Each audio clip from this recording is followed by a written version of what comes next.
नैवेद्यानं घेतली पेयांचे गोळ, चल जाऊ विठ्ठलाच्या मंदिरी, चल जाऊ विठ्ठलाच्या मंदिरी.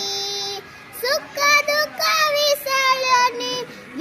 मिसळू भाव भक्तीच्या दारी, सुख दुःख मिसळू भाव भक्तीच्या दारी, चल जा विठ्ठलाच्या मंदिरी, चल जा विठ्ठला